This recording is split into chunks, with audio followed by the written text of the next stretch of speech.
Assalamualaikum warahmatullahi wabarakatuh. Alhamdulillahi rabbil alamin, wassalatu wassalamu ala asyrafil anbiya'i wal mursalin wa ala alihi wa sahbihi ajma'in. Mari para jamaah sekalian, kita mulai pengajian tafsir kita. Masih membicarakan surah Yasin pada ayat yang kedua.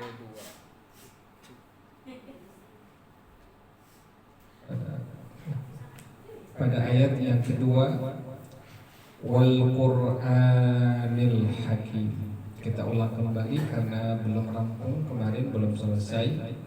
Bismillahirrahmanirrahim. Wal Qur'anil Hakim, dan demi Quran Al-Hakim. Wal Qur'anil Hakim.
Dia baterainya Pak Santi, paling baterainya di apa? Problemnya di baterai.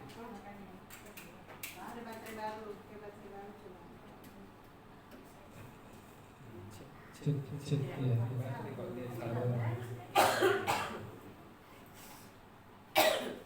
Bismillahirrahmanirrahim. Pada ayat yang kedua Allah katakan wal Qur'anil Hakim, dan demi Quran Al-Hakim yang mengandung hikmah. Bersumpah diperbolehkan hanya bagi Allah bersumpah dengan makhluknya, tetapi kita selaku hamba Allah Subhanahu wa taala tidak diperbolehkan bersumpah kecuali hanya dengan nama Allah Subhanahu wa taala. Contohnya wallahi, atau dengan kalimat billahi, atau dengan kalimat tallahi. Jadi ada 3 huruf sumpah. Yang pertama waw, yang kedua ba, yang ketiga ta. Jadi bila kita bersumpah, maka seharusnya wajibnya adalah menggunakan kalimat wallahi, atau dengan kalimat billahi, atau dengan kalimat tallahi yang artinya demi Allah. Tetapi perlu diketahui ada konsekuensi bila seseorang melanggar sumpahnya dengan nama Allah Subhanahu wa taala. Tidak main-main. Ada kifaratnya, disebutnya kifarat sumpah. Pertama, bila dia mampu maka dia memerdekakan seorang budak perempuan yang mukminah, atau dia berpuasa 3 hari, boleh berturut-turut, boleh terpisah-pisah, atau memberikan 10 orang fakir miskin 10 beras liter, 10 liter beras atau 10 pakaian. Itu kifarat sumpah bila seorang hamba Allah Subhanahu wa taala melanggar sumpahnya. Misalnya demi Allah, seperti ada orang yang diangkat sebagai seorang pejabat misalnya, bersumpah dengan nama Allah dari A sampai Z, tapi dia melanggar, maka dia wajib untuk memenuhi kifarat sumpah tadi. Yang pertama, membebaskan satu orang budak perempuan yang mukminah. Bila tidak ada atau tidak mampu, maka dia berpuasa selama 3 hari, boleh berturut-turut, boleh berpisah-pisah. Yang ketiga, memberikan makan orang fakir miskin sebanyak 10 liter atau 10 pakaian. Jadi sekali lagi para jamaah sekalian, kita selaku hamba Allah Subhanahu wa taala diperbolehkan hanya bersumpah menggunakan nama Allah Subhanahu wa taala. Sementara Allah Subhanahu wa taala Sang Khalik diperbolehkan untuk bersumpah dengan makhluknya. Contohnya misalnya was-samaa'i wat-tariq, ya, wasyamsi wadduhaha wal qamari idza talaha. Allah bersumpah dengan matahari, Allah bersumpah dengan langit, wal ardi wa ma tahaha. Allah bersumpah dengan bumi. Apakah diperbolehkan bagi Allah Sang Khalik? Ya, diperbolehkan. Tetapi bagi kita selaku makhluk Allah Subhanahu wa taala diperbolehkan hanya bersumpah dengan nama Allah Subhanahu wa taala. Jadi contohnya Allah mengatakan wal Qur'anil Hakim, dan demi Quran Al-Hakim yang mengandung hikmah. Hikmah itu adalah ilmu yang bermanfaat dan perbuatan yang sesuai dengan ajaran Rasulullah Shallallahu Alaihi Wasallam, maka disebut sebagai al-hikmah atau hikmah. Makanya ada kalimat ajaklah manusia bil hikmati wal mau'izatil hasanati. Dengan al-hikmah, hikmah artinya dengan ilmu yang penuh manfaat. Yang kedua, dengan perbuatan yang benar sesuai dengan ajaran Rasulullah Shallallahu Alaihi Wasallam. Jadi Quran, kata Allah Subhanahu Wa Taala, ini Allah yang mengatakan, demi Quran yang penuh mengandung hikmah. Hikmah tadi adalah ilmu yang bermanfaat, kemudian perbuatan yang benar yang sesuai dengan ajaran Rasulullah Shallallahu Alaihi Wasallam. Kemudian perlu diketahui bahwasanya ibadah itu ada 3 bagian. Yang pertama adalah ibadah qalbiyah, yang kedua ibadah lisaniyah, yang ketiga ibadah jarihiyah. Jadi ibadah terbagi kepada 3 bagian. Yang pertama ibadah qalbiyah, ibadah yang dinisbahkan kepada hati kita. Yang kedua ibadah lisaniyah, ibadah yang dinisbahkan kepada lidah kita atau lisan kita. Yang ketiga ibadah jarihiyah, ibadah yang dinisbahkan kepada seluruh anggota tubuh kita. Jadi ibadah yang kita kerjakan selama hidup di alam dunia dibagi oleh para ulama menjadi 3 bagian. Yang pertama adalah qalbiyah, yang kedua lisaniyah, yang ketiga jarihiyah. Qalbiyah ibadah yang dinisbahkan kepada hati kita, lisaniyah ibadah yang dinisbahkan kepada lisan kita atau lidah kita, jarihiyah ibadah yang dinisbahkan kepada seluruh anggota tubuh kita. Yang pertama adalah ibadah qalbiyah. Bagaimana pengertiannya ibadah qalbiyah? Ibadah yang dinisbahkan kepada hati kita, di antaranya adalah sesuatu yang tidak perlu dalil dari akal kita, tidak butuh petunjuk dari akal kita. Yang dibutuhkan adalah iman dengan hal tersebut. Yang pertama, ibadah yang sifatnya qalbiyah, ibadah yang disebahkan kepada hati adalah yang bagian pertama, ibadah yang tidak butuh petunjuk dengan akal kita. Yang wajib adalah beriman dengan iman kita. Seperti apa contohnya ibadah qalbiyah ini? Seperti jembatan as-sirat. Nanti masing-masing hamba Allah Subhanahu wa taala pada hari kiamat setelah Allah bangkit pada bangkitan yang kedua, kemudian dikumpulkan di sebuah tempat yang disebut sebagai mahsyar. Masing-masing orang ada mauqifnya. Saya ada mauqifnya, antum juga ada mauqifnya. Masing-masing hamba Allah ada mauqifnya, tempat berdirinya di pada mahsyar. Kemudian saat itulah nanti ada hisab. Setelah ada mauqif, ada mahsyar, ada mauqif, ada hisab di hadapan Allah Subhanahu wa taala. Dihisab setiap perbuatan kita selama hidup di alam dunia, baik itu amal yang baik atau amal yang buruk, langsung di hadapan Allah Subhanahu wa taala. Sekali lagi saya ulang kembali, satu masalah yang kita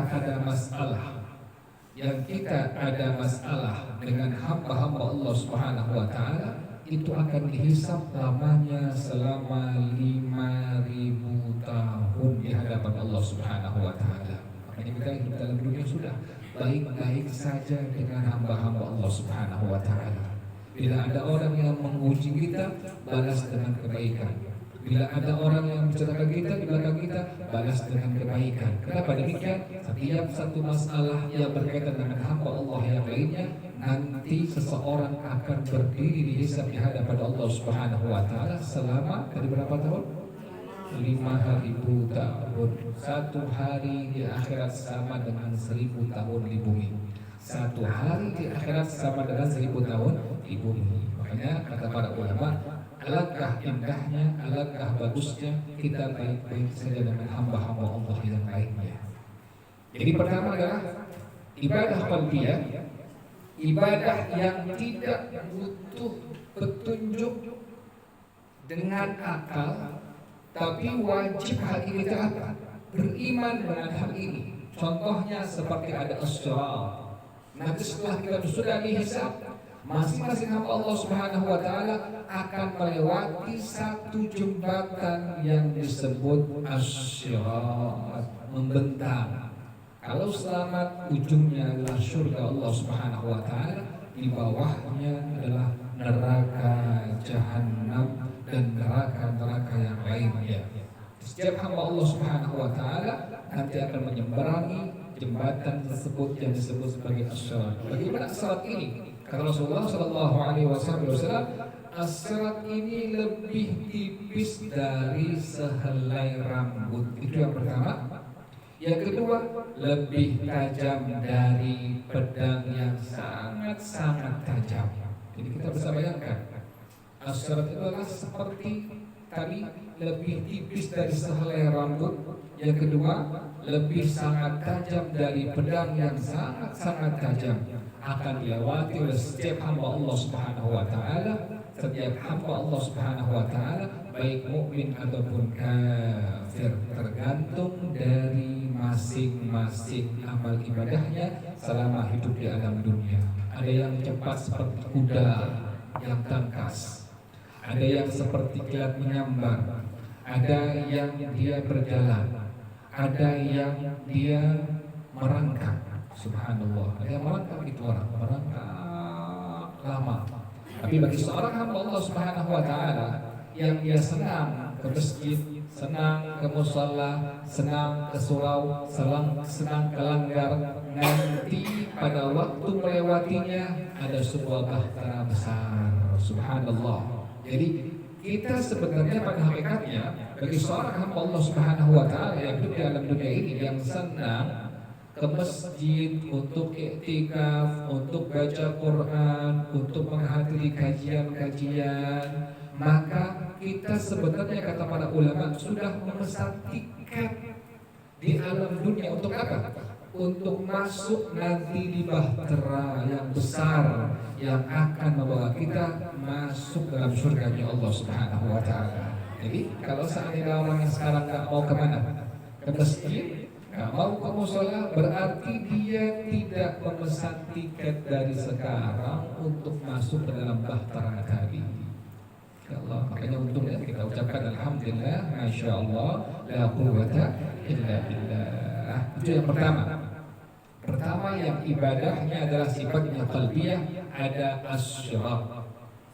Yang kedua adalah adanya al-mizan, adanya timbangan amal-amal, baik amal yang baik atau amal yang buruk, langsung ditimbang di hadapan Allah Subhanahu wa taala. Makanya kita alhamdulillah bersyukur kepada Allah Subhanahu wa taala menjadi seorang hamba Allah, menjadi umat Nabi Muhammad sallallahu alaihi wasallam. Jangan ucapan-ucapan zikir-zikir yang banyak. Satu kalimat la ilaha illallah saja kita ucapkan ikhlas hanya mengharapkan keridhaan Allah Subhanahu wa taala. Kata Rasulullah sallallahu alaihi wasallam, satu kalimat dari la ilaha illallah akan memberatkan timbangan amal kebaikan seorang hamba Allah Subhanahu wa taala di hadapan Allah Subhanahu wa taala. Sama dengan kalimat subhanallah, sama dengan kalimat alhamdulillah, sama dengan kalimat Allahu Akbar, sama dengan kalimat la haula wala quwata illa billah. Bila diucapkan kalimat-kalimat tadi penuh keikhlasan hanya mengharapkan kepada Allah Subhanahu wa taala, maka Rasulullah sallallahu alaihi wasallam satu kalimat itu saja nanti ditimbang di hadapan Allah Subhanahu wa taala akan membuat berat ringan timbangan kebaikan seorang hamba Allah Subhanahu wa taala di hadapan Allah Subhanahu wa taala. Tapi syaratnya harus ikhlas mengharapkan hanya keridhaan Allah Subhanahu wa taala. Jadi nanti pada hari kiamat ada mizan. Mizan ini sama seperti timbangan dunia. Bila berat amalnya baik atau buruk, maka dia akan ke bawah. Yang ringan akan ke atas. Yang Allah katakan, fa amma man thaqulat mawazinuhu fa huwa fi 'aishatir radiyah. Wa amma man khaffat mawazinuhu fa ummuhu hawiyah wa ma adraka ma hiya narun hamiyah. Orang yang berat timbangan amalnya, artinya amal kebaikannya di hadapan Allah Subhanahu wa taala, amma man thaqulat mawazinuhu fa huwa fi 'aishatir radiyah, maka dia pasti mendapatkan kehidupan yang penuh keridhaan dari Allah Subhanahu wa taala. Dan sebaliknya, orang yang ringan amalnya, artinya lebih berat amal keburukannya selama hidup di alam dunia, maka dia akan pasti masuk ke dalam neraka. Jadi ada nanti pada hari kiamat yang disebut sebagai al-mizan. Mizan ini adalah ibadah, tapi ibadah hati kita. Tidak perlu dalil petunjuk akal kita. Yang wajib hati kita beriman bahwasanya nanti pada hari kiamat ada satu hamba Allah, makhluk Allah yang disebut sebagai mizan. Mizan inilah untuk menimbang setiap perbuatan kita, amal kita, baik atau buruk selama hidup di alam dunia. Kemudian yang ketiga adalah contohnya adanya surga dan adanya neraka. Adanya surga, adanya neraka. Iman yang wajib untuk mengatakan iya saya beriman dengan surga, iya saya beriman dengan neraka. Karena ada orang yang mengatakan kita hidup di alam dunia, waktunya mati, ya mati sudah. Tidak ada apa? Tidak ada siksa kubur, tidak ada nikmat kubur. Ini orang yang disebut sebagai orang yang ateis, orang yang tidak beragama, tidak bertuhan kepada Allah Subhanahu wa taala. Nabi Muhammad sallallahu alaihi wasallam. Jadi itu yang pertama, bagian daripada ibadah yang disebut sebagai ibadah qalbiyah.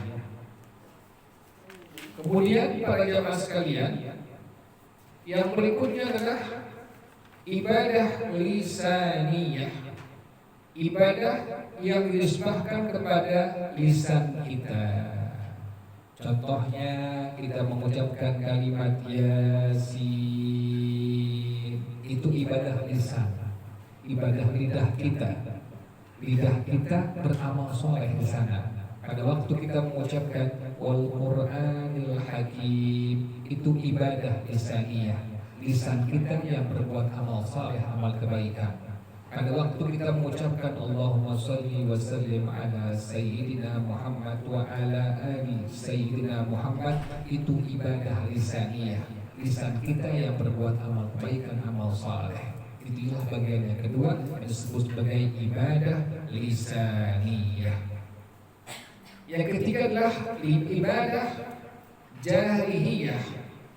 Ibadah yang dinisbahkan kepada semua anggota tubuh kita. Contohnya kita jalan dari rumah ke sini, itu ibadah jarihiyah. Kita berangkat ke rumah ke masjid, itu ibadah jarihiyah. Kita sholat, kita bergerak dari awal, tangan kita angkat, kemudian kita ruku, kita i'tidal, kita sujud, duduk di antara dua sujud, itulah disebut sebagai ibadah jarihiyah. Kita puasa, itulah disebut sebagai ibadah jarihiyah. Kita haji, kita zakat, itu semua disebut sebagai ibadah jarihiyah. Jelas ya? Jadi ibadah itu terbagi pada 3 bagian.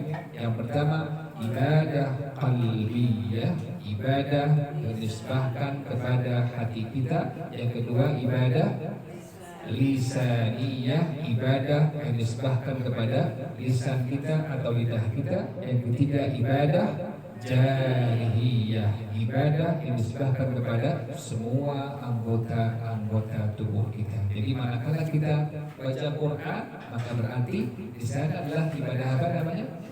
Lisaniyah.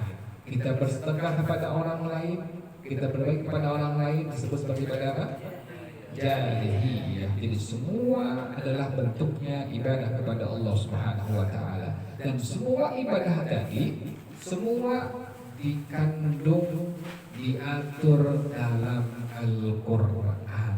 Makanya Allah katakan wal Qur'anil Hakim, dan demi Quran yang penuh dengan hikmah, mengandung hikmah. Dari hikmah adalah ilmu yang bermanfaat dan perbuatan yang benar sesuai dengan ajaran Rasulullah Shallallahu Alaihi Wasallam. Makanya tidak ada satu ibadah pun yang tidak ada dalam Al-Quran. Semuanya ada, semua tertera. Baca Quran, baca tasbih, qiyamul lail, kemudian qabliyah, ba'diyah, witir, puasa, zakat, haji, semua ibadah ada keterangannya dalam Al-Quran oleh baginda Rasulullah Shallallahu Alaihi Wasallam.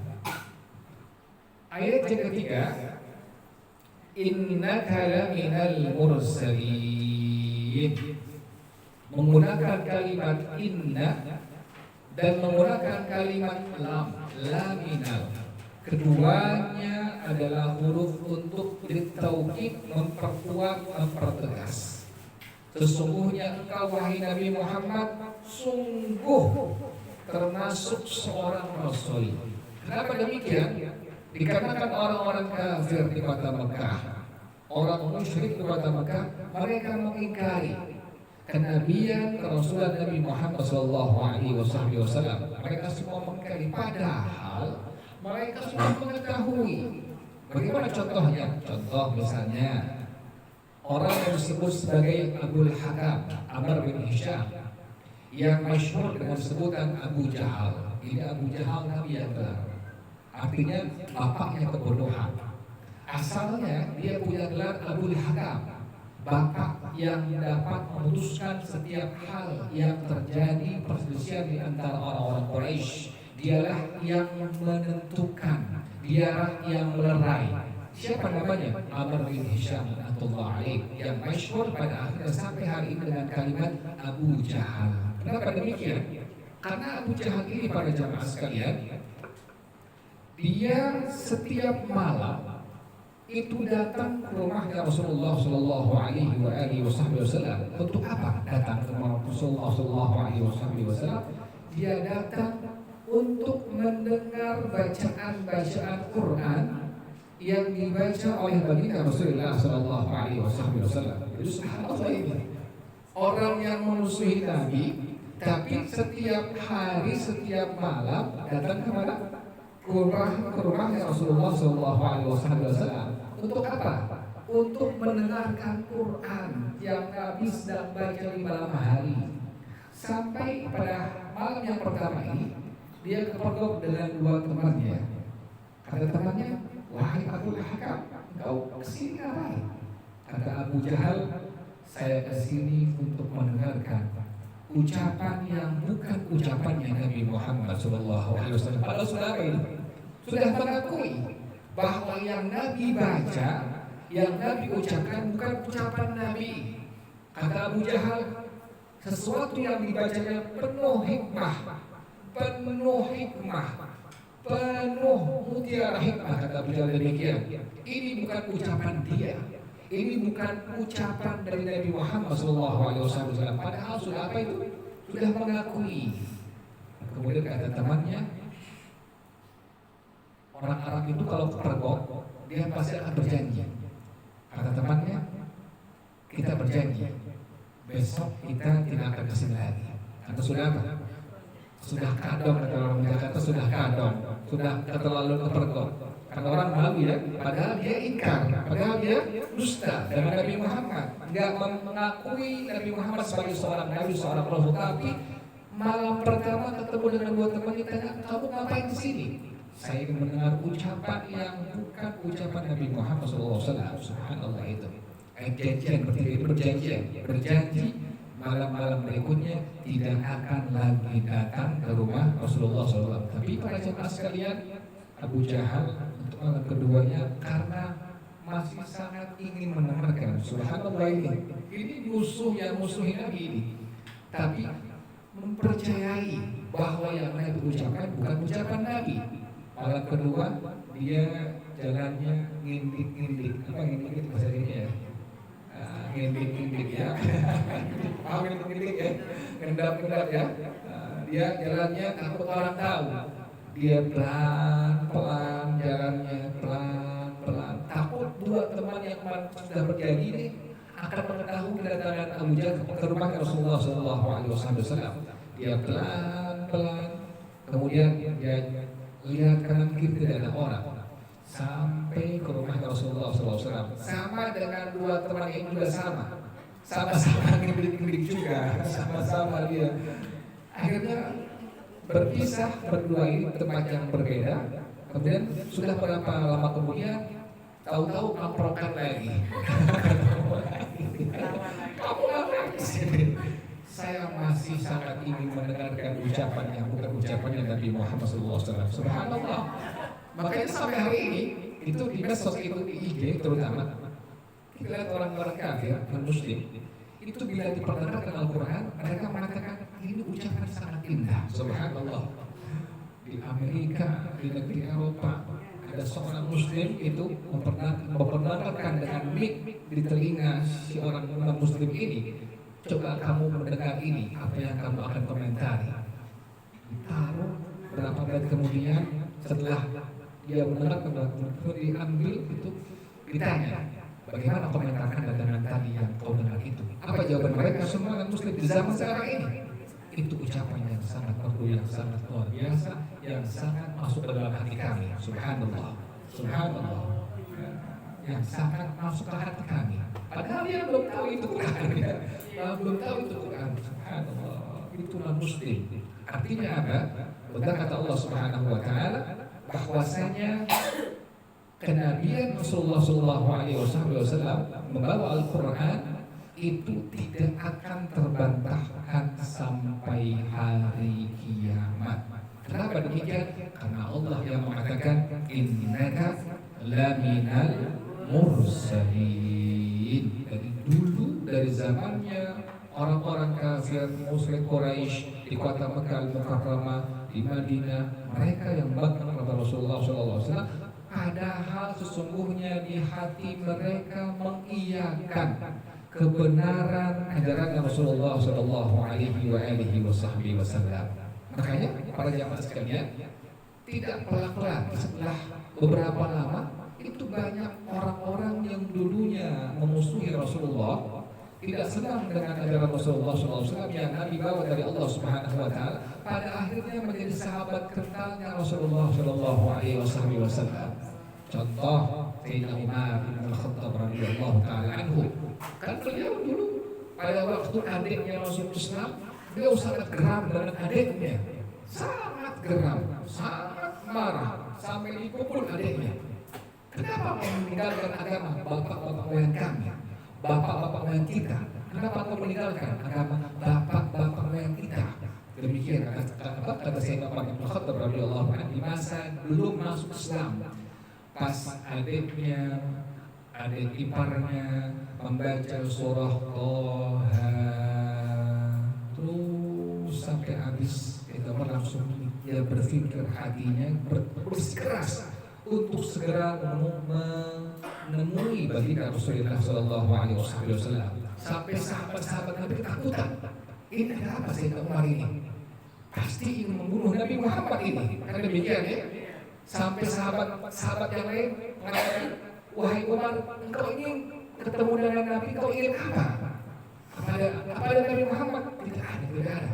Saking apa itu? Saking takutnya Sayyidina Umar akan membunuh Nabi Muhammad SAW. Tapi pada waktu ketemu dengan Rasulullah Sallallahu Alaihi Wasallam, kata Sayyidina Umar di hadapan Nabi Muhammad SAW, dia mengatakan, Asyhadu an la ilaha illallah wa asyhadu annaka Rasulullah. Subhanallah. Artinya apa? Quran yang Nabi bawa, yang merupakan wahyu dari Allah Subhanahu wa taala, yang merupakan Nabi Muhammad sallallahu alaihi wasallam adalah benar datangnya dari Allah Subhanahu wa taala, dan kenabian Nabi Muhammad, Rasulullah Nabi Muhammad tidak akan pernah terbantahkan sampai hari kiamat. Makanya Allah katakan pada surah Yasin ayat ketiga ini, innaka laminal mursalin. Jadi sudah dari dulu non muslim, orang kafir, orang musyrik yang bangga pada hal sesungguhnya di hati mereka beriman, pada hati mereka meyakini bahwa Nabi Muhammad adalah Nabi Rasul akhir zaman yang Allah utus untuk seluruh umat manusia. Makanya Allah katakan, sekali lagi saya ulang pada ayat yang ketiga ini dengan kalimat inna. Inna adalah huruf yang memperkuat satu kalimat, lam juga adalah huruf yang memperkuat satu kalimat. Kata Allah Subhanahu wa taala, innaka laminal mursalin, sesungguhnya engkau wahai Nabi Muhammad adalah sungguh seorang rasul utusan Allah Subhanahu wa taala. Ayat yang keempat, ala siratin mustaqim. Rasul yang bagaimana? Kata Rasul palsu ya. Ada nabi palsu kayak sekarang itu tukang cukur jadi nabi ya di Bandung. Ada macam-macam sekarang itu orang itu ngaku-ngaku nabi padahal bukan nabi, ngaku rasul padahal bukan rasul, seperti Ahmad Musaddiq itu bukan nabi. Nah ini kata Allah Subhanahu wa taala, Nabi Muhammad sallallahu alaihi wasallam nabi rasul yang apa?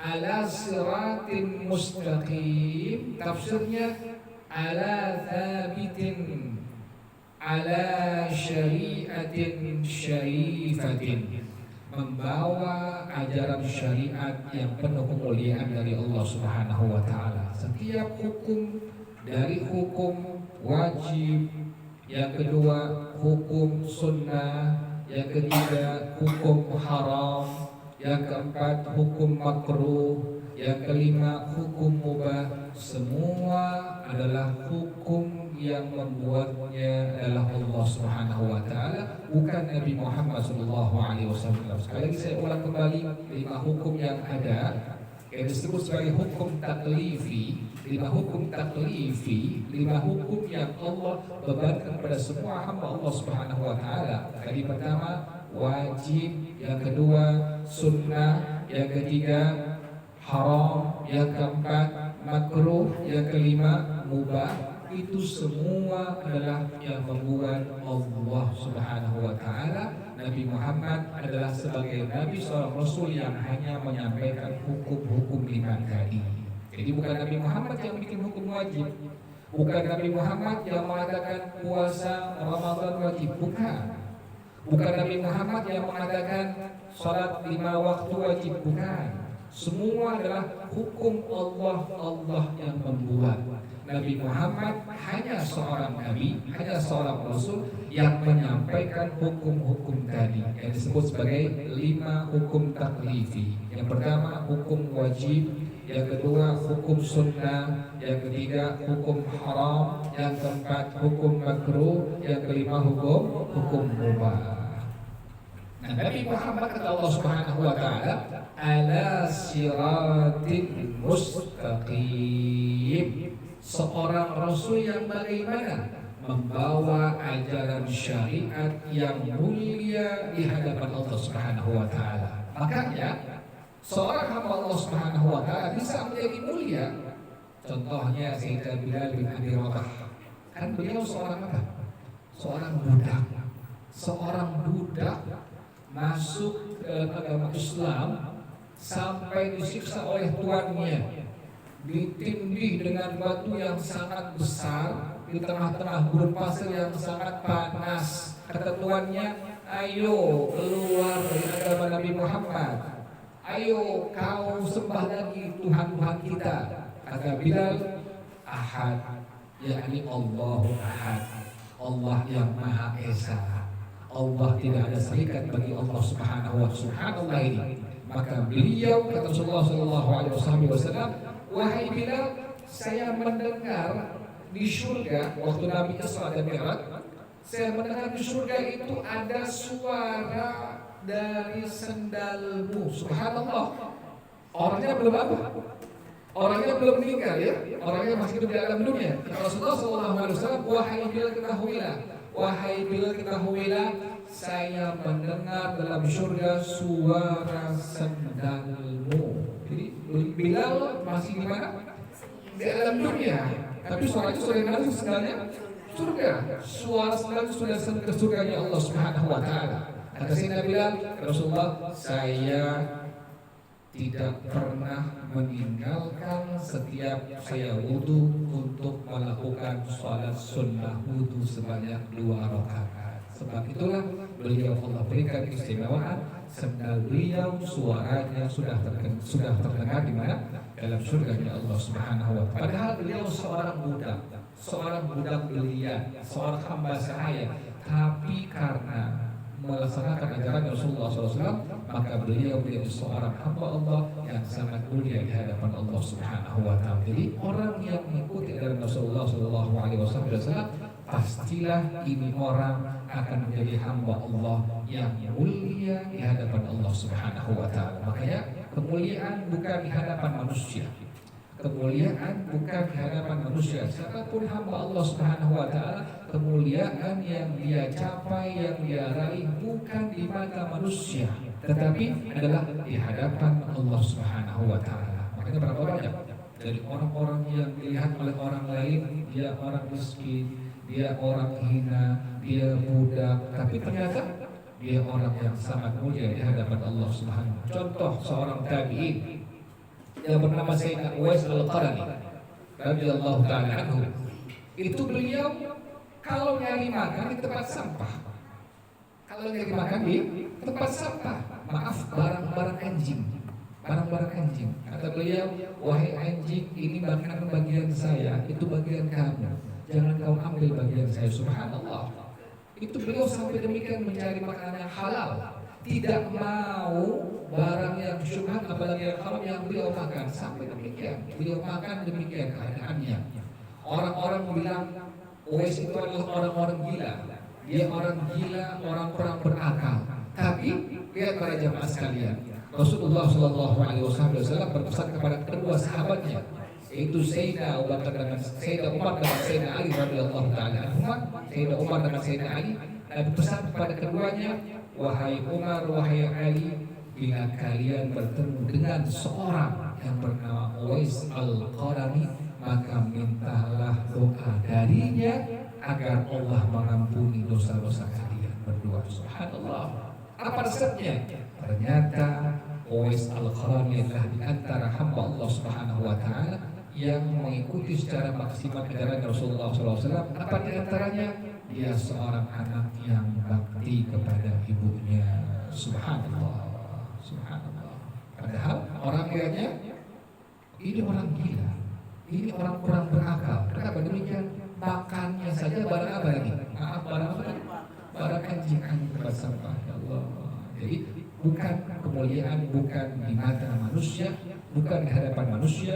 Kemuliaan seorang hamba Allah Subhanahu wa taala dapat dia raih, dia capai di hadapan Allah Subhanahu. Dengan cara apa? Tadi dengan sedikit-sedikit mengikuti setiap ajarannya Rasulullah Shallallahu Alaihi Wasallam. Misalnya kita wudu, kan wudu ada rukunnya, ada sunnahnya. Kemudian kita sholat itu ada rukunnya, ada sunnahnya. Kita puasa itu ada rukunnya, juga ada sunnahnya. Kita kerjakan seluruhnya. Seorang hamba Allah Subhanahu yang sedikit-sedikit dia melakukan setiap hal ibadah dia atas dasar ilmu sesuai dengan ajaran Rasulullah SAW, pastikan ini orang akan menjadi mulia di hadapan Allah Subhanahu wa taala. Jadi Nabi Muhammad SAW seorang rasul yang kata Allah Subhanahu wa taala ala siratin mustaqim. Tafsirnya adalah ala siratin mustaqim, bahwa Rasulullah SAW beliau membawa ajaran syariat yang mulia dari Allah Subhanahu wa taala, yang ada 5 hukum tadi. Pertama, hukum wajib, yang kedua hukum sunnah, yang ketiga hukum haram, yang keempat hukum makruh, yang kelima hukum mubah. Inilah 5 hukum yang disebut sebagai ahkam at-taklifiyah, hukum-hukum yang Allah bebankan kepada semua hamba Allah Subhanahu. Kita selaku hamba Allah tidak keluar dari 5 hukum ini. Makanya kata Rasulullah SAW, dunia ini adalah penjaranya seorang mukmin dan seorang mukminah. Kita dipenjara dengan hukum Allah. Makan daging babi nggak boleh, minum minuman keras nggak boleh, berzina nggak boleh, sholat 5 waktu wajib dikerjakan, puasa Ramadan wajib dikerjakan, zakat harta wajib dibayarkan. Berarti kita selaku hamba Allah Subhanahu wa taala dipenjarakan dengan apa tadi? Dengan hukum-hukum Allah Subhanahu wa taala. Tapi bila kita melaksanakan dengan sepenuh hati kita, yang akan kita dapatkan, kita raih adalah kemuliaan di hadapan Allah Subhanahu wa taala. Tadi contohnya Sayyidina Bilal bin Abi Rabah, kemudian Sayyidina Uwais Al-Qarani radhiyallahu taala, dan banyak sahabat-sahabat yang lain lagi, yang mereka adalah orang-orang yang tidak dipandang oleh manusia, tetapi mereka memiliki kemuliaan di hadapan Allah Subhanahu wa taala. Makanya sekali lagi kata para ulama, janganlah kalian ingin mencapai kemuliaan di mata di hadapan manusia, tapi raihlah kemuliaan di hadapan siapa? Di hadapan Allah Subhanahu. Dengan cara apa? Baca Quran, qabliyah jangan tinggalkan, ba'diyah jangan tinggalkan, duha jangan tinggalkan, witir, baca selawat, baca tasbih, baca istighfar, sedekah, berbaik dengan orang lain, kemudian sedekah dengan orang lain. Jadi hal-hal yang Nabi ajarkan kita kerjakan sedikit-sedikit semampu kita, agar apa? Kita niatkan sepenuh hati kita agar kita meraih kemuliaan di hadapan Allah Subhanahu wa taala. Ayat yang ketiga ini kata Allah Subhanahu wa taala, ayat yang keempat, ala siratin mustaqim. Kenapa demikian? Dikarenakan ajaran syariat Rasulullah SAW adalah ajaran syariat aqwam, yang paling lurus, yang paling lurus, yang paling benar. Makanya menyempurnakan ajaran Rasulullah SAW, menyempurnakan ajaran-ajaran yang sebelumnya. Adanya sholat 5 waktu, adanya puasa Ramadan selama sebulan penuh, itu tidak semua umat. Adanya malam Lailatul Qadar khusus untuk umat Nabi Muhammad, semua itu. Adanya hari Jumat, sholat Jumat khusus hanya Allah berikan untuk umat Nabi Muhammad SAW. Jadi kita banyak keistimewaan yang Allah berikan, yang tidak Allah berikan untuk umat yang sebelum kita. Contohnya misalnya umat terdahulu, bila bajunya terkena najis, maka bagian yang terkena najis tadi wajib dipotong, digunting, dibuang terus. Seperti itu. Misalnya kita pakai baju gomis, kemudian gomis kita kena, maaf ya, kena tai kucing misalnya, itu tidak dicuci tapi diapakan? habis ya. Bisa habis ya. Dipotong, digunting. Yang kedua adalah umat terdahulu bila malamnya berbuat dosa, maka paginya di pintu rumahnya ada tanda merah. Kemudian langsung Allah tulis di depan pintu rumah orang ini berbuat zina malam hari. Dan ibaratnya ini dan itu. Ya Allah, dipermalukan di hadapan orang banyak. Kita tidak seperti itu, subhanallah. Alhamdulillah. Malam harinya berbuat dosa, kita minta maaf kepada Allah, mohon ampun kepada Allah, pasti Allah maafkan, subhanallah. Itu bedanya. Yang ketiga apa di antaranya? Umat terdahulu bila berbuat dosa, maka kata Allah subhanahu dengan cara taubatnya dengan cara apa? Taubat dengan cara kata Allah subhanahu wa ta'ala, faqtulu anfusakum, bunuh diri kalian. Umat terdahulu bila berbuat dosa, maka cara bertaubat dengan taubat dan nasuhannya harus membunuh dirinya. Kita selaku umat Nabi Muhammad tidak demikian. Kita berbuat dosa, kita taubat dengan taubatan apa? Taubatan nasuha.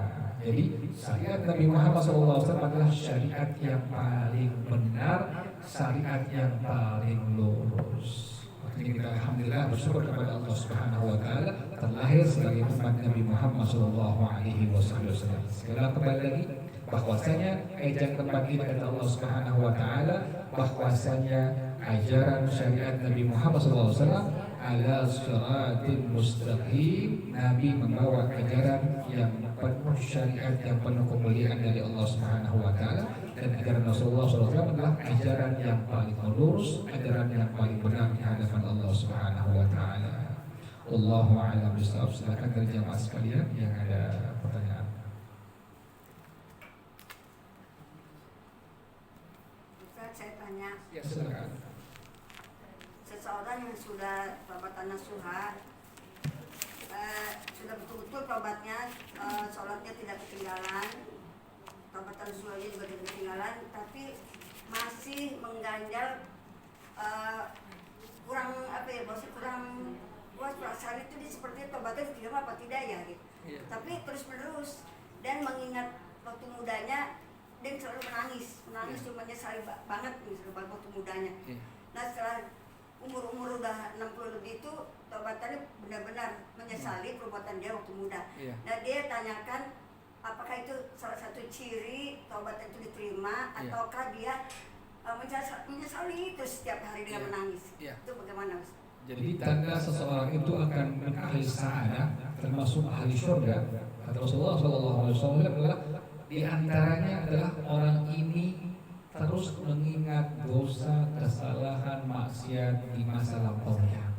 Tanda ini orang min ahli sa'adah, termasuk orang yang akan menjadi orang beruntung mendapatkan surga dari Allah Subhanahu wa taala. Di antaranya bila dia berbuat dosa, maka dosa yang dia kerjakan, maksiat yang dia kerjakan terus menerus dia ingat, tidak pernah dilupakan. Yang kedua adalah orang ini cirinya adalah nisyanul amal salih, melupakan amal solehnya. Di antara ciri orang yang ahli sa'adah, orang yang akan beruntung di hadapan Allah Subhanahu wa taala adalah orang ini melupakan amal solehnya. Kalau sudah dia berbuat amal kebajikan, dia lupa.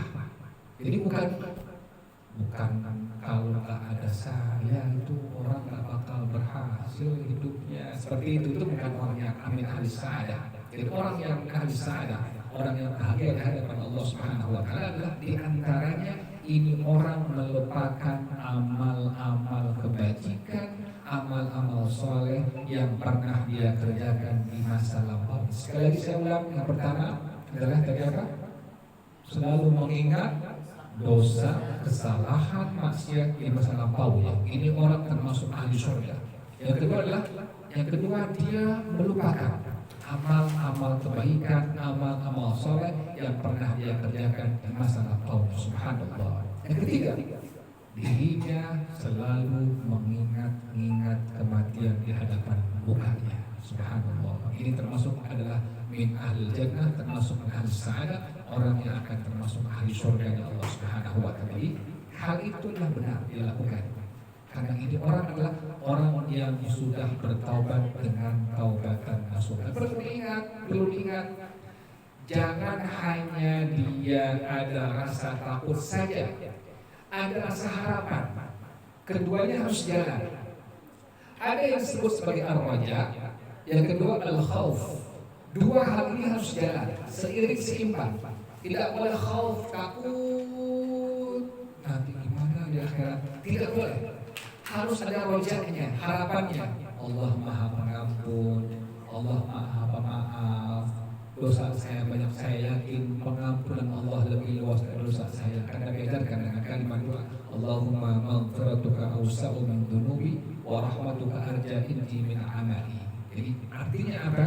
Harus seimbang antara khauf dengan ar-raja. Jadi antara rasa takutnya kepada Allah Subhanahu wa taala dan harapan dia akan mendapatkan rahmatnya Allah Subhanahu wa taala harus sejalan, harus seimbang. Jadi itu orang sudah melakukan hal yang benar pada kacamata agama. Demikian wallahu a'lam bishawab.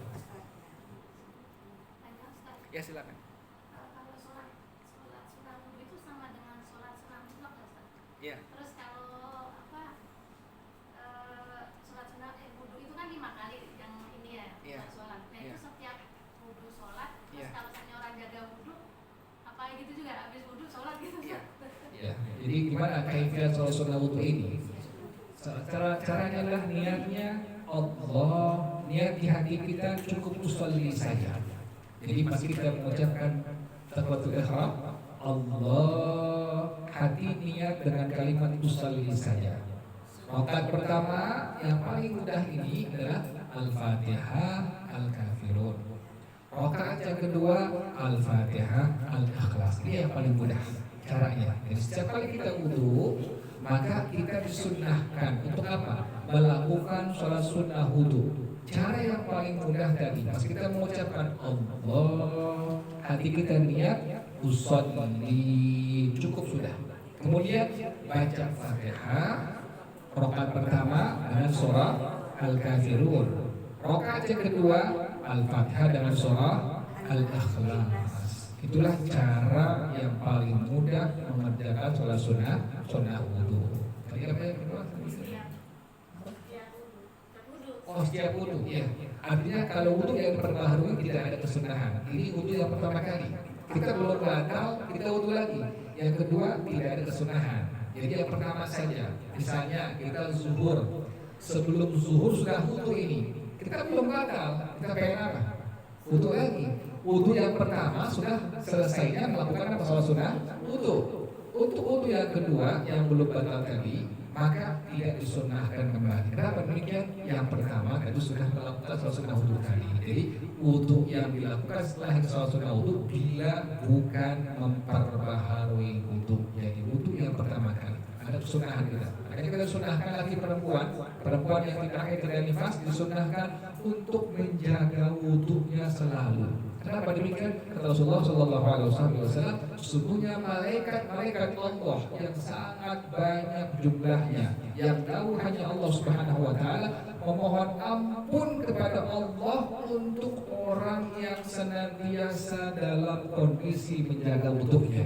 Jadi malaikat dengan kalimat doa Allahumma ighfir lahu untuk laki-laki, Allahumma ighfir laha untuk perempuan. Jadi kita mendengar, tapi kata Rasulullah SAW ada informasi dari Rasulullah SAW bahwasanya orang yang menjaga wudunya, maka selama dia tidak batal wudunya, malaikat yang sangat banyak jumlahnya, yang tahu hanya Allah Subhanahu Wa Taala, mendoakan dengan kalimat Allahumma ighfir lahu untuk laki-laki, Allahumma ighfir laha untuk perempuan. Jadi kita senantiasa seharusnya kita selaku hamba Allah Subhanahu Wa Taala demikian selalu dalam kondisi kita berwudu bagi perempuan yang tidak haid dan nifas. Demikian Allah a'lam bishawab. Ya silakan. Menyangkut salat sunat wudu tadi, seperti saya kan tinggal dengan masjid ini 10 meter ya. Iya. Saya kan wudu dari rumah gitu. Iya. Apakah salat sunat nanti di masjid? Iya. Apa di rumah gitu? Lebih bagusnya di rumah saja. Jadi setelah kita wudu di rumah, langsung sebelum berangkat ke masjid kita melakukan sunat wudu tadi. Jadi kecuali kita wudunya di masjid, itu lebih asyik, lebih nikmat mendekati waktunya. Jadi kalau kita wudunya di rumah, lebih bagusnya kita sholat sunnah wudunya di rumah saja. Nanti masuk masjid tinggal melakukan sholat sunnah tahiyatul masjid. Kemudian kita jangan lupa dulu Allahu a'lam bishawab.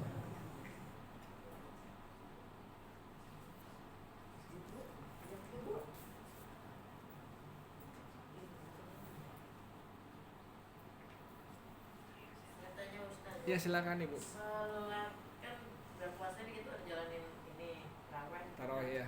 Habis sahur, habis mau sahur itu yang sholatnya apa Ustaz? Sholat Sholat sunat, sholat malam lagi gitu. Kan kita udah sholat witir. witir, sholat iya, tarawih. iya, iya, Terus iya, malam iya. bangun tidur kita sholat lagi. Iya, iya, iya, iya. Sebaiknya niatnya apa? Iya. Bagaimana niatnya?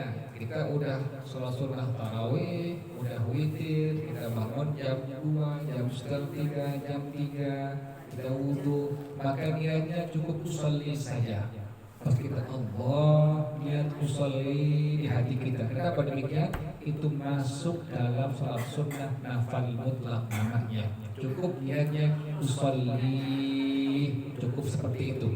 Nah, kemudian apakah diperbolehkan witir kembali? Ya, diperbolehkan witir kembali, tapi menyempurnakan bilangan 11 rakaat. Kalau tadi kita sebelum tidur tarawih berjamaah 3 rakaat, berarti tambahkan berapa rakaat lagi? 8 rakaat lagi.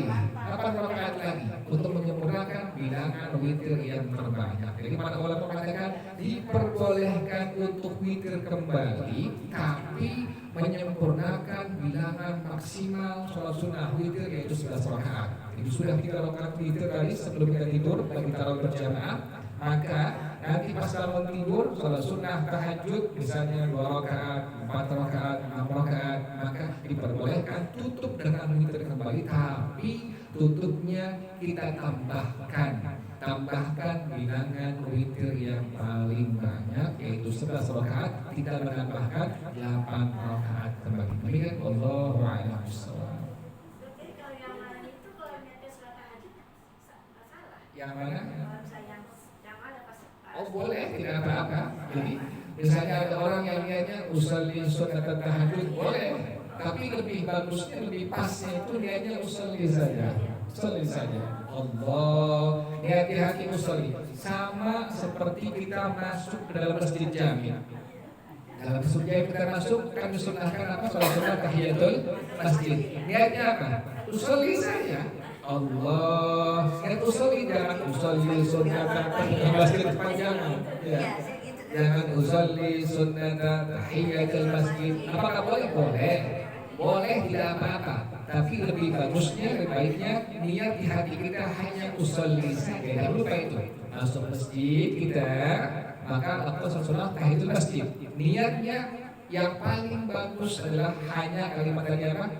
Usolli, Allah, usolli. Surahnya apa? Al-Fatihah, Al-Kafirun.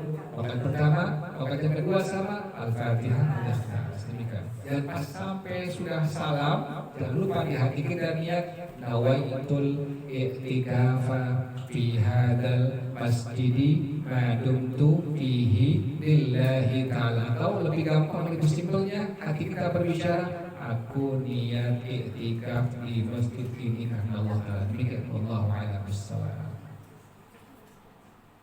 Tapi kalau yang malam itu yang biasanya sholat tahajud itu kan bisa kita ambil 8. Iya.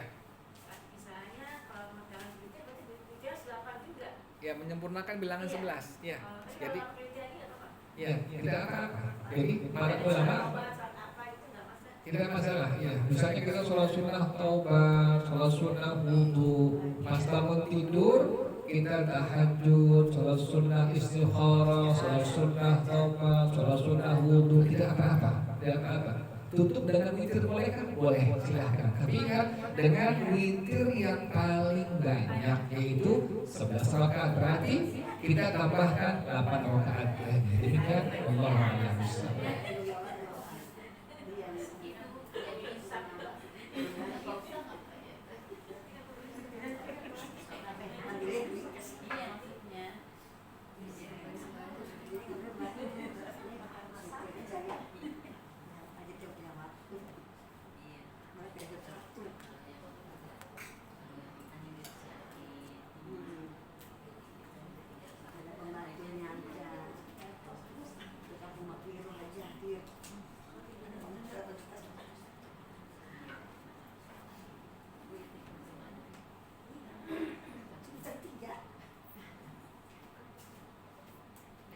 Lagi saya terusin kalau tidak lagi ini ya tafsirnya. Bismillahirrahmanirrahim. pada ayat yang kelima kata Allah Subhanahu wa taala, Tanzilal Azizir Rahim. Bahwasanya Quran, kata Allah, demi Quran yang penuh hikmah. Kemudian kata Allah, sesungguhnya kau Nabi Muhammad adalah benar-benar seorang Rasul. Tanzilal Azizir Rahim. Ini semua diturunkan oleh Allah Al-Aziz, Allah yang maha perkasa, Ar-Rahim, Allah yang maha sayang. Jadi bukan Nabi yang bilang Quran itu penuh hikmah, bukan Nabi yang mengaku-ngaku sebagai seorang Rasul, tapi semua adalah Tanzilal Azizir Rahim. Dengan sangat tegas Allah mengatakan bahwa Quran yang penuh hikmah tadi, kemudian Nabi adalah seorang Rasul, seorang Nabi, seorang Rasul, bukan kata Nabi Muhammad itu semua, tapi adalah semua Tanzilal Azizir Rahim, merupakan diturunkan langsung oleh Allah Al-Aziz, Allah yang maha perkasa, Ar-Rahim, Allah yang maha sayang. Jadi bukan semata-mata ucapan siapa? Ucapan Nabi Muhammad, bukan Nabi ngaku-ngaku, bukan. Ini bukan Nabi ngaku saya Rasul, bukan. Bukan Nabi mengaku ini Quran penuh hikmah, bukan. Semua adalah pengakuannya dari siapa? Allah Subhanahu wa taala. Kalimat tadi Tanzilal Azizir Rahim. Makanya sampai hari ini tidak terbantahkan. Kenapa demikian? Kerasulan Nabi, Quran yang penuh hikmah tidak terbantahkan. Kenapa demikian? Karena semua diturunkan oleh Allah yang maha Al-Aziz, perkasa dan maha sayang. Jadi demikian para jemaah sekalian ya. Makanya semua hal tadi semua tidak terbantahkan sampai hari kiamat. Kerasulan Nabi Muhammad tidak terbantahkan, juga Quran yang penuh hikmah tidak terbantahkan. Litundira qauman ma undira aba'uhum. Litundira qauman ma undira aba'uhum fahum ghafilun. Tujuannya apa? Litundira qauman ma undira aba'uhum, agar Nabi Muhammad memberikan peringatan kepada kaumnya yang dimana ayah-ayah mereka semua belum mendapatkan peringatan, dikarenakan di sana ada zaman fatrah namanya, zaman kekosongan dari Nabi dan Rasul. Dari zaman Nabi Isa sampai zaman Nabi Muhammad itu kosong ribuan tahun, tidak ada apa? Tidak ada Nabi, tidak ada Rasul di sana. Itulah yang disebut sebagai zaman fatrah namanya. Orang yang hidup di zaman fatrah ini, kata para ulama, mereka semua najuna, mereka semua selamat, mereka semua dihitung beriman kepada Allah Subhanahu wa taala. Jadi orang-orang yang hidup di zaman fatrah ini artinya zaman yang kosong, tidak ada Nabi, tidak ada Rasul, maka orang-orang ini adalah orang yang najuna, orang yang selamat, orang yang beriman kepada Allah Subhanahu wa taala. Makanya tidak boleh mengatakan ibunda Nabi kafir. Tidak boleh mengatakan bapak Nabi, ayah Nabi kafir. Kenapa demikian? Karena keduanya hidup di zaman apa? Zaman fatrah. Orang yang hidup di zaman fatrah, kata para ulama, semuanya najuna, semuanya selamat, semuanya beriman kepada Allah Subhanahu wa taala. Banyak kata para ulama, kalau ilmu sholat itu luas, banyak bacaannya, banyak buku yang dia baca, banyak kitab yang dia baca, maka sedikit dia akan menentang pendapat orang lain. Inilah disebut sebagai zaman fatrah ya. Kata Allah Subhanahu wa taala, litundira qauman ma undira aba'uhum. Tujuannya tadi, tujuan Quran yang tadi penuh hikmah, kemudian Nabi juga Allah angkat sebagai seorang Rasul, Allah pertegas dia seorang Rasul. Tujuannya untuk apa? Litundira qauman ma undira aba'uhum, agar Nabi berikan peringatan. Nabi yang kasih tahu, nggak boleh menyembah patung, kan di sekitar Ka'bah Baitullah ada 360 patung yang besarnya Lata, Uzza, Manata. Itu yang besar-besarnya itu. Sayyidina Umar pernah satu hari dia menangis tertawa. Kata sahabat lain, kenapa wahai Sayyidina Umar kau? Saya lihat tertawa, menangis tertawa. Kenapa demikian? Saya menangis pada zaman jahiliyah. Saya teringat saya mengubur hidup anak perempuan saya. Saya tertawa, saya teringat saya membuat berhala yang saya sembah menggunakan tepung terigu. Pada waktu musim paceklik saya makan, saya potek kupingnya, saya makan itu. Tidak melawan Tuhan saya makan itu. Saya potek hidungnya, saya makan, tidak melawan Tuhan saya itu. Maka saya tertawa pada saat ini dan saya demikian. Jadi bahwasanya tadi kata Allah Subhanahu wa taala, itu qauman ma undira abahum. Nabi yang berikan peringatan pada kaumnya, enggak boleh nyembah berhala, enggak boleh minum minuman keras, enggak boleh berzina. Ada sahabat yang sampai waktu turun ayat berzina Allah larang, wala taqrabuz zina innahu kana fahisha. Dan sahabat bilang, Rasulullah, saya enggak bisa berzina. Saya tidak bisa berzina. Zaman Nabi yang penuh hikmah, kata Rasulullah SAW, apakah engkau senang bila ibumu dizinahi oleh laki-laki lain? Apakah engkau senang bila adik perempuanmu dizinahi oleh laki-laki lain? Ya Allah, subhanallah. Nabi nggak melarang, tapi Nabi kasih apa? Kasih dia berpikir. Apakah engkau senang? Apakah engkau redha bila ibumu dizinahi oleh laki-laki lain? Maka langsung sahabat ini langsung berhenti berzina. Jadi semua peringatan tadi yang menyampaikan Rasulullah SAW. Nabi menyampaikan peringatan, jangan menyembah berhala, jangan berzina, jangan menkeras, jangan berjudi, jangan berbuat yang Allah larang. Itu semua Nabi yang menyampaikan. Kata Allah Subhanahu wa taala, "Litundira qauman ma undira aba'uhum fahum ghafilun." Sedangkan mereka adalah orang-orang yang lalai dari negeri akhirat. Asalnya mereka lalai dari negeri akhirat. Pas Nabi datang, barulah mereka sadar bahwa kita semua akan kembali kepada Allah Subhanahu wa taala. Demikian wallahu a'lam bishawab. Silakan terjawab sekalian yang bertanya.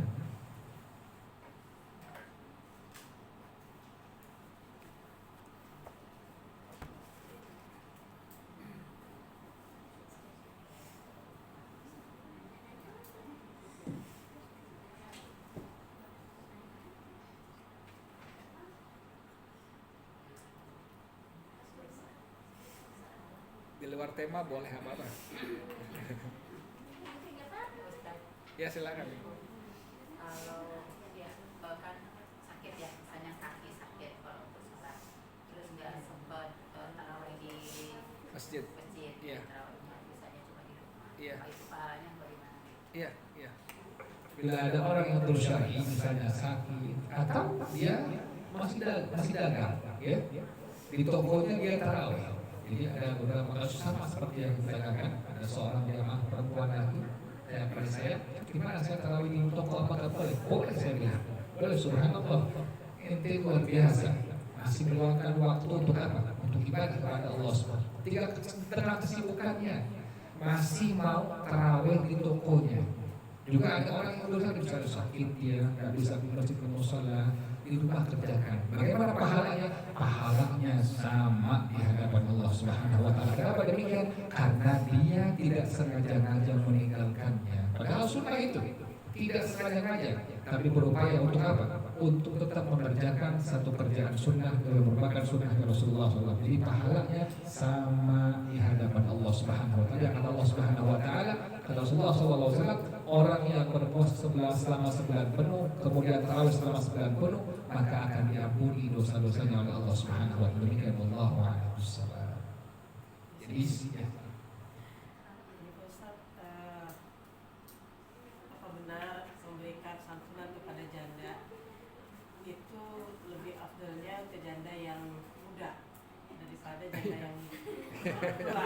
Karena kan kata dalam Islam kalau janda muda ini kan dia sulit untuk mencari nafkah. Kalau janda tua dia sudah diberikan nafkah oleh anak-anaknya.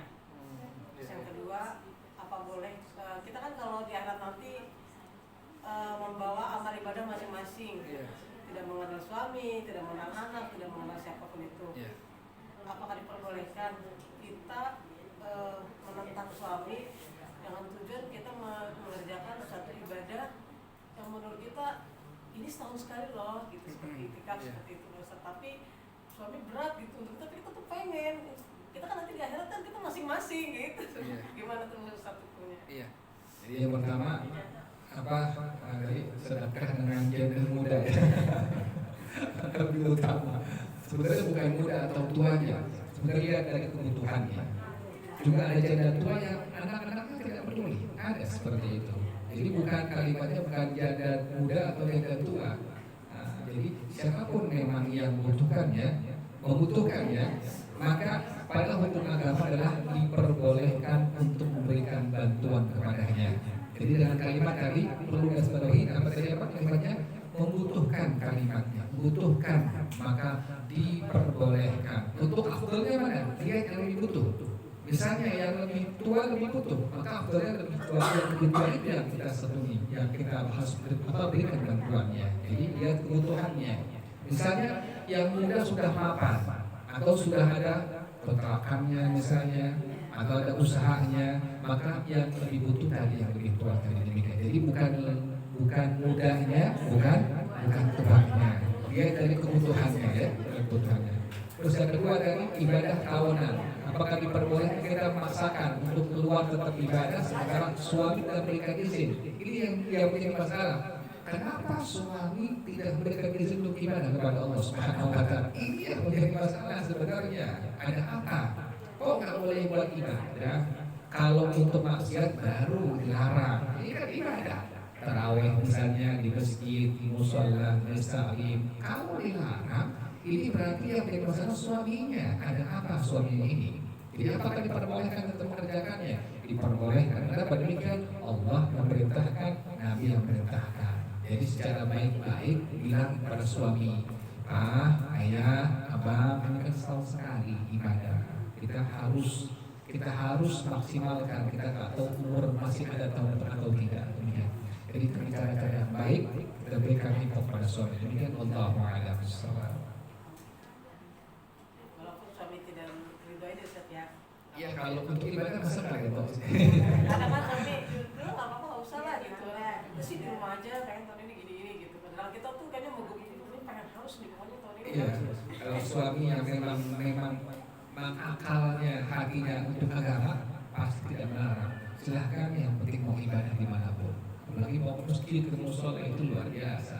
Kan langkah istri itu adalah setiap langkahnya suami akan mendapatkan apa? Pahala di hadapan Allah Subhanahu wa Ta'ala. Selamat dalam ridhonya Allah, ridhonya suami itu gimana? Ridho suami selama bukan mencegah istrinya untuk ibadah kepada Allah. Misalnya suami bilang beliin itu tokel ya, misalnya seperti itu. Masa kita jalan juga? Oh ridho suami ini. Ya ngapain? Ada suami tolong beliin miskin dong sana, beliin. Kita jalan ngapain? Itu kan ada murkahnya Allah Subhanahu wa Ta'ala. Jadi selama tidak menentang keridhaan Allah Subhanahu wa Ta'ala, artinya selama tidak menentang agama Allah Subhanahu wa Ta'ala, jalankan. Harus segera tepat bila menentang, bila masalah adalah hal-hal yang memang Allah larang atau yang dilarang, jangan kita mau dengan suami kita tak dilarang. Tadi misalnya tarawih, nggak usah tarawih deh, mama di rumah aja, nonton TV aja. Dengan kita ibadah kepada Allah. Demikian Allah. Tapi jangan cara-cara baik ya. Demikian Allah a'lam bishawab. Yang lagi Ustaz. Ya silakan. Ustaz tadi kan Al-Quran kan diturunkan selama 23 tahun. Iya.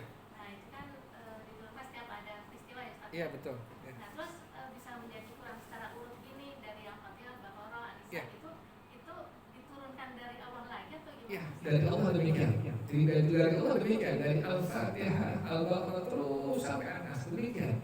Itu subhanallah, itu subhanallah. Makanya kalau kita buka, kita kaji dulu Quran, kita akan ketemu itu subhanallah. Jadi memang demikian, diturunkannya demikian dari Allah Subhanahu Al-Fatihah, kemudian Al-Baqarah, terus sampai surah An-Nas. Tapi turunnya itu sesuai dengan apa? Dengan kebutuhan, dengan peristiwa. Misalnya tentang khamar, ada orang bertanya tentang khamar sahabat Nabi. Nabi jawab lewat wahyu Allah, yas'alunaka anil khamr, terus sampai habis. Ya, demikian Allahu a'lam. Jadi setiap ayat yang diturunkan tadi semuanya sesuai dengan kebutuhan peristiwa yang terjadi. Tapi untuk urutannya semua adalah susunannya dari Allah Subhanahu wa taala. Wallahu a'lam. Ustaz, kalau zakat mal itu gitu, zakat mal itu kita beri, kita mengeluarkan zakat mal, tapi tadi utamakan kepada keluarga sendiri ya Ustaz ya. Iya. Bukan orang lain, tapi dalam keluarga ini itu ketentuannya orangnya seperti apa? Maksudnya dia mampu kok, dia makan mampu, dia mampu, ini yang dibilang tidak mampunya itu seperti apa sih? Iya. Jadi zakat mal, zakat fitrah boleh untuk keluarga, tapi dengan syarat keluarganya harus keluarga yang fakir, yang miskin. Fakir itu apa? Fakir dia butuh sehari 10.000, dapatnya kurang dari 5.000. Ini orang fakir. Kalau miskin apa? Miskin butuhnya sehari 10.000 tapi dapatnya tidak mencapai 10.000, dapatnya 8.000, 9.000. Ini orang miskin. Nah sekarang ada orang yang kita bilang fakir tapi motornya 3. Ya fakir miskin tapi handphonenya ada 5 misalnya ya. Ini bukan fakir. Artinya kita harus lebih teliti sekarang ini. Oh dia benar fakir, dia butuh kepada bantuan kita, zakat mal atau zakat fitrah kita. Ini kan Allahu a'lam bishawab. Ya silakan. Waalaikumsalam. Kalau misalkan zakat fitrah maupun zakat mal kita berikan kepada pembantu yang membantu di rumah Iya. kita diizinkan. Iya. Apakah diperbolehkan memberikan zakat mal fitrah kita kepada pembantu kita bila pembantu kita adalah pembantu yang masuk kategori fakir atau miskin? Tidak apa-apa kita berikan kepadanya. Lihat memang ini orang yang fakir, memang orang miskin, kebutuhannya dengan gaji sekian nggak mungkin dapat memenuhi kebutuhan anaknya, kebutuhan dirinya, maka diperbolehkan kita berikan zakat mal kita kepadanya. Tapi kalau yang mampu tidak diperbolehkan. Selagi kategori mampu tadi, dia bukan fakir, dia bukan miskin. Kebanyakan kalau sudah tidak diberikan pasti akan protes mungkin ya. Jadi pastinya akan demo mungkin. Saya biasa dapat ini kok nggak dapat ini. Padahal dia bukan orang fakir, padahal dia bukan orang miskin. Demikian Allahu a'lam bishawab. Sama seperti guru-guru agama, seperti ustaz, seperti ustazah, itu jangan sekali-kali memberikan uang zakat mal kita atau zakat fitrah kita bila itu guru agama bukan termasuk fakir miskin. Orang pakai mobil kok dikasih zakat mal? Mesti dia keluarkan. Orang pakai motor, orang punya handphone, kok pakai diberikan zakat mal. Anehnya gurunya diam, nggak mau nggak mau menolak. Seharusnya bilang saya bukan mustahik zakat. Jadi demikian. Karena kebanyakan orang-orang kita ini, orang Melayu, khususnya orang Indonesia ini, suka memberikan zakat kepada guru-gurunya. Bukan nggak boleh, lihat kondisi gurunya. Kalau gurunya membutuhkan, dia emang guru yang tidak mampu, yang fakir, yang miskin, silahkan berikan. Tapi kalau yang mampu tidak diperbolehkan. Demikian Allahu a'lam bishawab. Ada lagi sudah? Al-Fatihah. A'udzubillahi minasyaitonir rajim. Bismillahirrahmanirrahim. Alhamdulillahi rabbil alamin arrahmanir rahim maliki yaumiddin. Iyyaka na'budu wa iyyaka nasta'in. Ihdinas siratal mustaqim. Siratal ladzina an'amta 'alaihim ghairil maghdubi 'alaihim waladdallin. Amin. Bismillahirrahmanirrahim. Alhamdulillahi rabbil alamin. حمدا يوافي نعمه ويكافئ مزيدا يا ربنا لك الحمد كما ينبغي لجلال وجهك ولعظيم سلطانك سبحانك لا نحصي ثناء عليك أنت كما أثنيت على نفسك فلك الحمد حتى ترضى ولك الحمد إذا رضيت ولك الحمد بعد رضا. اللهم صل وسلم على سيدنا محمد وعلى آل سيدنا محمد. يا حي يا قيوم يا بديع السماوات والأرض بارك اللهم لنا في شهر رمضان. بارك اللهم لنا في شهر رمضان. بارك اللهم لنا في شهر رمضان. اللهم كما بلغتنا رجب وشعبان فبلغنا رمضان.